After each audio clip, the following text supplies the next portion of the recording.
fast. I see a passenger. If there be 10, shrink not, but down with them. Stand, sir, and throw us that you have about ye. If not, we'll make you sit and rifle you. Sir, we are undone. These are the villains that all travellers do fear so much. My friends. That's not so, sir. We are your enemies. Peace, we'll hear him. Aye, by my beard, will we? For he's a proper man. Then know that I have little wealth to lose. A man, I am crossed with adversity. My riches are these poor habiliments, of which, if you should hear this furnished me, you take the sum and substance that I have. Whither travel you? To Verona. Whence came you? From Milan. Have you long sojourned there? Some 16 months, and longer might have stayed, if crooked fortune had not thwarted me. What, were you banished thence? I was. For what offence? For that which now torments me to rehearse. I killed a man, whose death I much repent, but I slew him manfully in fight, and without false revenge or base treachery. Why, no repented, if it were done so. But were you banished for so small a fault? I was, and held me glad of such ado. By the bare scalp of Robin Hood's fat friar, this fellow were king for our wild faction. We'll have him. Sirs, a word. Master, be one of them. It's an honourable kind of thievery. Peace, villain. Tell us this. Have you anything to take to? Nothing but my fortune. Know then that some of us are gentlemen, such as the fury of ungoverned youth, thrust from the company of awful men. Myself was from Verona banished for practising to steal away a lady, an heir, and near allied unto the Duke. And I from Mantua for a gentleman, who, in my mood, I stabbed unto the art. And I for such like petty crimes as these. But to the purpose, for we cite our faults, that they may hold excused our lawless lives. Indeed, because you are a banished man. Therefore, above the rest, we parley to you to make a virtue of necessity, and live as we do in this wilderness. What sayest thou? Wilt that be our consort? Say I, and be the captain of all of us. We'll do thee homage and be ruled by thee. Love thee as our commander and our king. But if thou scorn our courtesy, thou diest. Thou shalt not live to brag what we have offered. I take your offer and will live with you, provided that you do not that you do no outrages on silly women or poor passengers. No, we detest such vile base practices. Come, go with us, and we'll bring thee to our cruise, and show thee all the treasure we have got, which, with ourselves, all rest as thy dispose.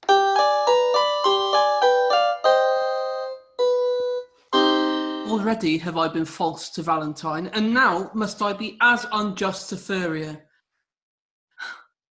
Under the colour of condemning him, I have access my own love to prefer. But Silvia is too fair, too true, too holy to be corrupted with my worthless gifts. When I profess true loyalty to her, she twits me with some falsehood to my friend. When I to her beauty I commend her my vows, she bids me think how I have been forsworn in breaking faith with Julia, whom I loved. And notwithstanding all her sudden quips, the least whereof could quell a lover's hope, yet spaniel-like, the more she spurns my love, the more it grows, and fawneth on her still. But here comes Thurio. Now must we to her window and give some evening music to her ear. How now, Sir Proteus? Are you crept before us? Aye, gentle Thurio, for you know that love will creep in service where it cannot go. Aye, but I hope, sir, that you not love not here. Oh, sir, but I do, or else I would be hence. Who? Silvia? Aye, Silvia, for your own sake. I thank you for your own. Now, minstrel, let's tune, and to it lustily away! Aye, here we go. Now, my young guest, methinks you're melancholy. I pray you, why is it? Marry, mine host, because I cannot be merry. Come, we'll have you merry. I'll bring you where you shall hear music and see the gentleman that you asked for. But shall I hear him speak? Aye, that you shall. That will be music. Hark, hark. Is he among these? Aye, but peace. Let's hear it. Who is Silvia? What is she that all our swains commend her? Holy, fair, and wise is she, the heavens such grace did lend her, that she might admired be.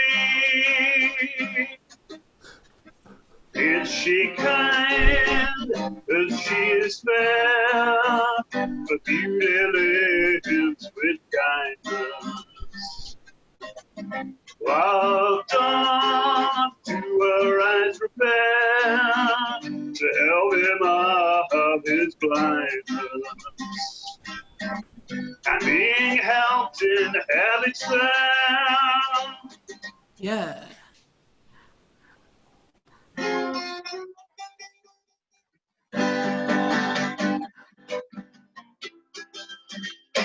Then to Silvia let us sing, that Silvia is excelling.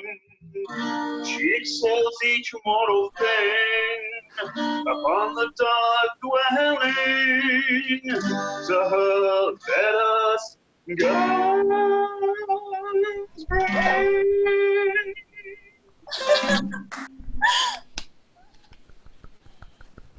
Oh, now. Very good. You're sadder than you were before. How do you, man? The music likes you not? You mistake. The musician likes me not. Why, my pretty youth? He plays false. How? Out of tune on the strings? Not so, but yet so false that he grieves my very heartstrings. You have a quick ear. Aye, I would I were deaf. It makes me have a slow heart.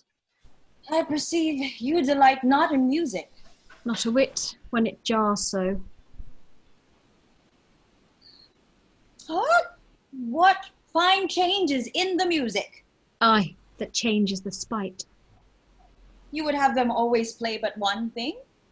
I would always have one but play one thing. But host, doth this Sir Proteus that we talk on often resort unto this gentlewoman? I tell you what Launce his man told me. He loves her out of all nick. Where is Launce? Gone to seek his dog, which tomorrow by his master's command he must carry for a present to his lady. Peace. Stand aside, the company parts. To Thurio, fear not you. I will so plead that you shall say my cunning drift excels. Where meet we? At St. Gregory's Well. Farewell.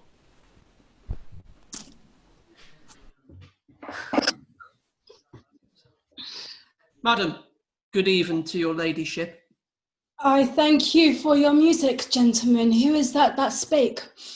One lady, if you knew his pure heart's truth, you would quickly learn to know him by his voice. Sir Proteus, as I take it. Sir Proteus, gentle lady, and your servant. What's your will? That I may compass yours. You have your wish. My will is even this, that presently you hie you home to bed. Thou subtle, perjured, false, disloyal man, thinkst thou I am so shallow, so conceitless, to be seduced by thy flattery, that hast deceived so many with thy vows? Return, and make thy love amends for me.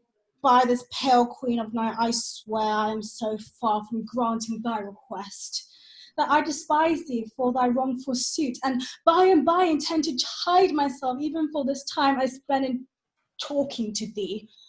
I grant, sweet lady, sweet love, I did love a lady, but she is dead. Twere false, if I should speak it, for I am sure that she is not buried. Say that she be, yet Valentine, thy friend, survives, to whom thyself art witnessed. I am betrothed, and art thou not ashamed to wrong him with thy importunacy? I likewise hear that Valentine is dead. And so suppose am I, for in his grave assure thyself my love is buried. Oh, sweet lady, let me rake it from the earth. Go to thy lady's grave and call hers thence, or at the least in hers sepulchre thine. He heard not that. Madam, if your heart be so obdurate, vouchsafe me that your picture for my love, the picture that is hanging in your chamber, that to that I'll speak, to that I'll sigh and weep. For since the substance of your perfect self is else devoted, I am but a shadow, and to your shadow will I make true love. If 'twere a substance, you would sure deceive it, and make it but a shadow as I am. I'm very loath to be your idol, sir.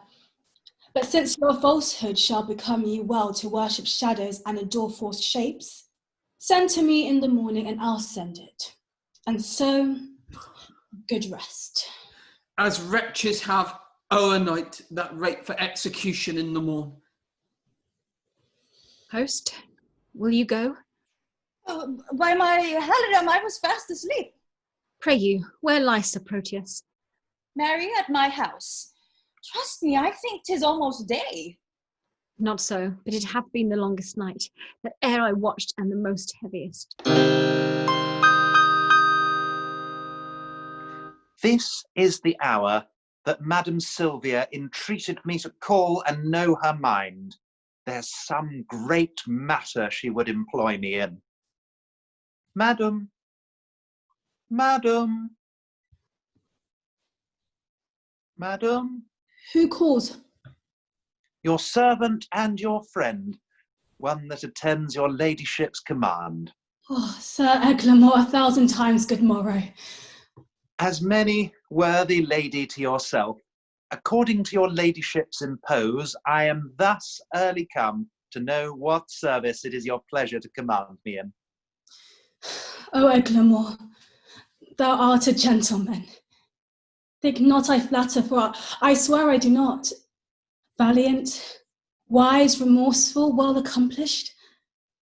Thou art not ignorant what dear goodwill I bear unto the banished Valentine, nor how my father would enforce me marry vain Thurio, whom my very soul abhorred.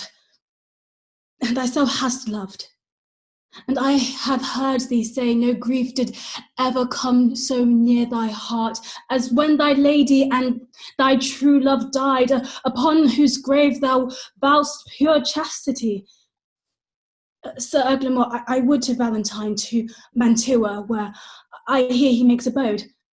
And for the ways are dangerous to pass, I do desire thy worthy company, upon whose faith and honour I repose. Urge not my father's anger, Eglamour, but think upon my grief, a lady's grief, and on the justice of my flying hence to keep me from a most unholy match, which heaven and fortune still reward with plagues.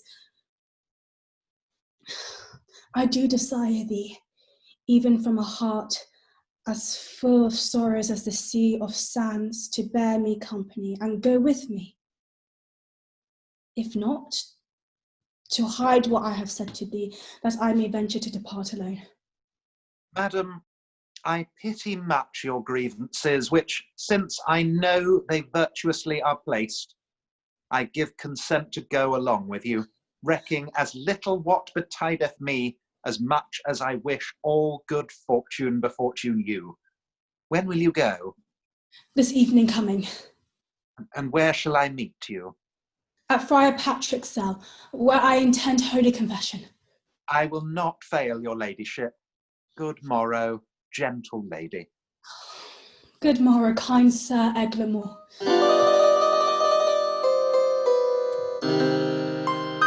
When a man's servant shall play the cur with him, look you, it goes hard. One that I brought up of a puppy. One that I saved from drowning when 3 or 4 of his blind brothers and sisters went to it. I have taught him, even as one would say precisely, thus would I teach a dog. I was sent to deliver him as a present to Mistress Silvia from my master, and I come no sooner into her dining chamber than he steps me to her trencher and steals her capon's leg. Ah, 'tis a foul thing when a cur cannot keep himself in all companies. I would have, as one should say, one that takes upon himself to be a dog, indeed to be, as it were, a dog at all things. If I had not more wit than he to take a fault upon me that he did, I think verily he had been hanged for it. Sure as I live, he had suffered for it. You shall judge. He thrusts me himself into the company of 3 or 4 gentleman-like dogs under the Duke's table. Now he'd not been there, bless the mark, a pissing while, but all in the chamber smelt him.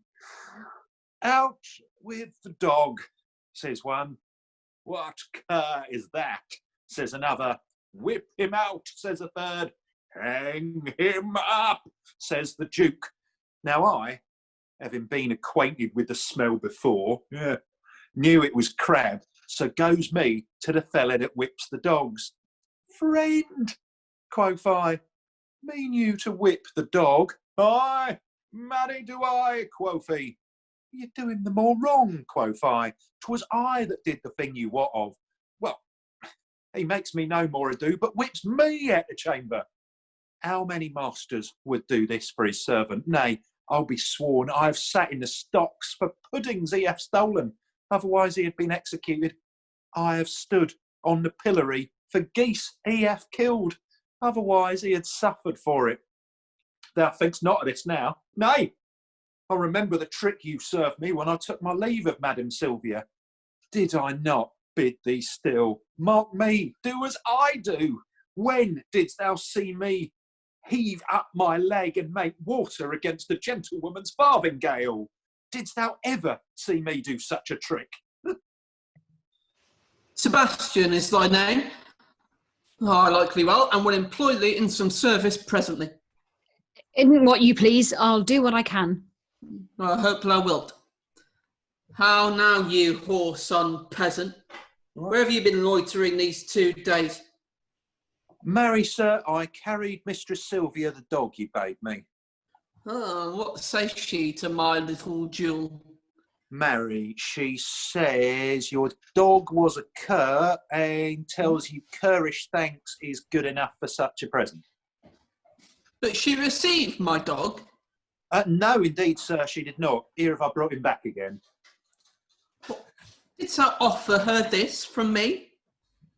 Aye, sir, the other squirrel was stolen from me by the hangman's boys in the marketplace, and then I offered her mine own, who is a dog as big as 10 of yours, and therefore the gift the greater.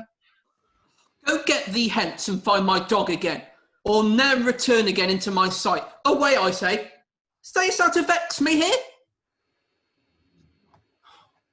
A slave, that still an end turns me to shame. Sebastian, I have entertained thee, partly that I have need of such a youth that can, with some discretion, do my business, for 'tis no trusting to yond foolish amount, but chiefly for thy face and thy behaviour, which, if my augury deceive me not, witness good bringing up fortune, and truth.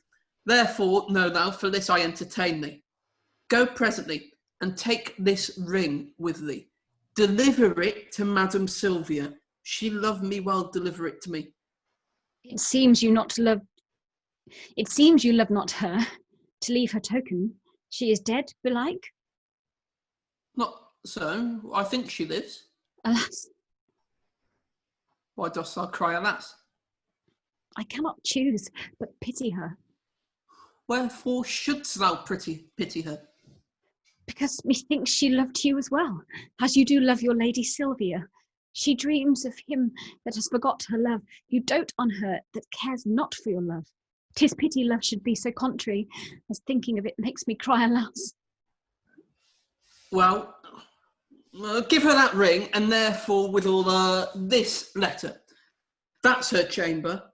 Tell my lady I claim the promise for her heavenly picture. Your message done, hie home unto my chamber, where thou shalt see me, sad and solitary. How many women would do such a message? Alas, poor Proteus, thou hast entertained a fox to be the shepherd of thy lambs. Alas, poor fool, why must I pity him, that with his very heart despiseth me? Because I love him, I must pity him, and because I love him, I must pity him. This ring I gave him when he parted from me, to bind him to remember thy good will, and now am I, unhappy messenger, to plead for that which I would not obtain, to carry for that which I would have refused, to praise his faith which I would have dispraised. I am my master's true confirmed love, but cannot be true servant to my master unless I prove false traitor to myself. Yet will I woo for him, but yet so coldly. As heaven knows it, I would not have him speed.